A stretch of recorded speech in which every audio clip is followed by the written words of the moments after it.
এতিয়া টিউচনৰ বাবে বিষয় শিক্ষক বিচাৰি হাবাথৰি খাব নালাগে ছাত্ৰ ছাত্ৰীসকলে ছাত্ৰ-ছাত্ৰীসকলে খৰচি মাৰি শিকিব পাৰিব এতিয়া একে ঠাইতেই আটাইকেইটা বিষয় যিকোনো এজন ছাত্ৰ-ছাত্ৰী মানে ষ্টুডেণ্টে কি হয় আহা যোৱা কৰি থকা হয় প্ৰায় মানে ধৰক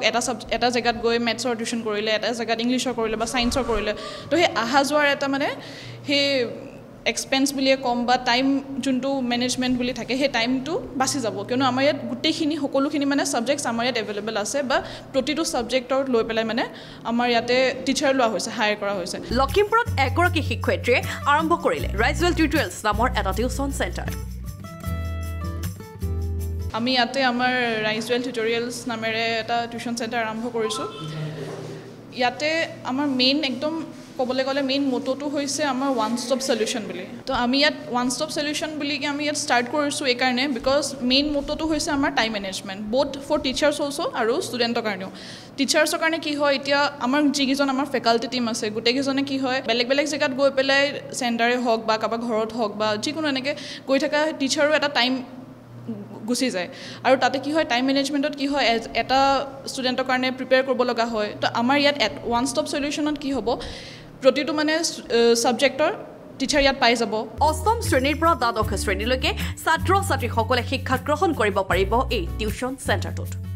আমাৰ ইয়াতে ক্লাছ 8ৰ পৰা আমি এতিয়া ইনিচিয়েলি ক্লাছ 8ৰ পৰা ষ্টাৰ্ট কৰিছোঁ ক্লাছ 8, 9, 10লৈকে আছে আৰু ইফালে হাই ছেকেণ্ডেৰী আমাৰ 11, 12 ষ্টাৰ্ট কৰা হৈছে সকলো ছাত্ৰ-ছাত্ৰীকে সমানে গুৰুত্ব দিব পৰাকৈ প্ৰতিটো শ্ৰেণীতে আছে 20জন ছাত্ৰ-ছাত্ৰীৰ ব্যৱস্থা আমি মেক্সিমাম মানে কেপাচিটি 20 ৰাখিছোঁ সো 20টা ষ্টুডেণ্ট যদি এটা ক্লাছত থাকে এজন টিচাৰৰ কাৰণেও সুবিধা হয় যে প্ৰতিটো ষ্টুডেণ্টক পাৰ্টিকুলাৰলি সমানে গুৰুত্ব দিব পৰাকৈ মানে আমি তেনেকৈ ৰাখিছোঁ বিকজ আমি হেতৰ আৰু এটা আমি ইয়াত কি কৰিম যে প্ৰতিটো ষ্টুডেণ্টৰ যিটো পাৰ্চনেল গ্ৰ'থ হয় বা মেণ্টেল গ্ৰ'থ হয় ষ্টাৰ্টিঙৰ পৰা কিন্তু চব ষ্টুডেণ্টৰ IQ বেলেগ বেলেগ থাকে সো সিহঁতক আমি সেই ট্ৰেক কৰি ৰাখিম বুলি ভাবিছোঁ আমাৰ যোনটো টিম হয় আমি সেই গোটেই টিমখিনি আমি এইটো ডিছকাশ্যন কৰিছোঁ যে প্ৰতিজন ষ্টুডেণ্টৰ ষ্টাৰ্টিঙৰ পৰা ইয়াত এডমিশ্যন লোৱাৰ পৰা ট্ৰেক কৰি নিম তো তাৰ কাৰণে আমাক বেছি হ'লে আমাৰ কাৰণে অসুবিধা হ'ব সো আমি 20 ৰাখিছোঁ মেক্সিমাম কেপাচিটি নতুন শিক্ষানীতিৰ জৰিয়তে ছাত্ৰ-ছাত্ৰীক আগুৱাই দিব পৰাকৈ এই ৰাইজৱেল টিউটৰিয়েলছত আছে এটা অভিজ্ঞ শিক্ষকৰ দল হয় আমাৰ ইয়াত কোনো আমি ফ্ৰেছাৰ লোৱা নাই প্ৰথম কথা ফ্ৰেছাৰটো আমি ৰাখা নাই এইকাৰণে বিকজ যিকেইজন আমাৰ ইয়াত এক্সপিৰিয়েঞ্চ আছে কিছুমান 5 বছৰ কিছুমান 10 বছৰলৈকে আছে চ' এক্সপিৰিয়েঞ্চ টিচাৰ হয় যদিও মানে এতিয়া আমাৰ ষ্টুডেণ্টছৰ কি হ'ল নতুন এটা ছিষ্টেম ওলালে ন আমাৰ যোনটো এক্সাম পেটাৰ্ণ হয় সেইটো চেঞ্জ কৰি দিয়া হ'ল চ' সেই এক্সাম পেটাৰ্ণটোৰ লগত মানে মিলি ৰখা মানে কমফৰ্টেবল হোৱা বা সেই বস্তুটোত আগবাঢ়াব পৰা কিছুমান মানে আমি এনেকৈ ফেকাল্টি ৰাখিছোঁ যোনে সেই নতুন পেটাৰ্ণটো লৈ পেলাই ষ্টুডেণ্টছক আগবঢ়াই নিব পাৰে চ' আজিকালিতো মেইনকৈ MCQ হয় আগৰ অল্ড পেটাৰ্ণটো গ'ল এতিয়া MCQ চ' MCQত মেইনকৈ কনচেপচুৱেল ডেফটত যাবই লাগিব চ' এনেকুৱা আমি টিচাৰ লৈছোঁ যোনে মানে সেই কনচেপচুৱেল থিংকিঙত হেল্প কৰিব পাৰে লগতে এই টিউচন চেণ্টাৰটোত আছে ক্ৰাছ কৰ্চৰ ব্যৱস্থাকে ধৰি বহু সুবিধা আমাৰ ইয়াত দুটাই থাকিব ফুল কৰ্চটো থাকিবই লগতে আমাৰ ক্ৰেছ কৰ্চটো প্ৰভাইড কৰা হ'ব বিকজ এক্সাম এটা আগত বা ফাইনেল এক্সামৰ আগত কৰ্চ কমপ্লিট কৰি দিলেতো নহয় এক্সামৰ কাৰণে এটা এক্সট্ৰা এটা প্ৰিপেৰেশ্যন থাকে যোনটো ষ্টুডেণ্টছে ঘৰত গৈ সেই বাৰ্ডেনটো ফিল কৰিব পাৰে বিফ'ৰ এক্সাম মানে চ' আমি একদম ইনিচিয়েল যিটো ফেজ থাকে এক্সামৰ আগত সেই সময়টোত যদি ষ্টুডেণ্টছে বিচাৰে আমি সেই এক্সট্ৰাকৈ সেই তেনেকৈ এটা ক্ৰেছ কৰ্চ ৰাখি দিম আমি প্ৰতিটো ৰুমতে চাব এতিয়া মানে যি দেখিছে আপোনালোকে প্ৰতিটো ৰুমতে ইনফ'গ্ৰাফিক্স কিছুমান লগোৱা হৈছে চ' এইবোৰ মানে বেছিক কিছুমান কথা লাইক ছায়েন্সৰ কি বুলি ক'ম ডাইজেশ্যনৰ যিখিনি ডাইগ্ৰাম হয় বা হাৰ্ট বা এইখিনি চব আহিয়ে থাকে ক্লাছ 10ৰ প্ৰেক্টিকেল বুলি ক'লেতো এইখিনি একদম জৰুৰী হয় প্লাছ আমাৰ ইয়াতে CCTV মনিটৰিং হয় চ' সেইটো এটা 24/7 পুৰা ছেকিউৰ থাকিব পাৰিব যদি ছোৱালী আছে বা ল'ৰা হওক যিও হওক আজিকালি যিটো মানে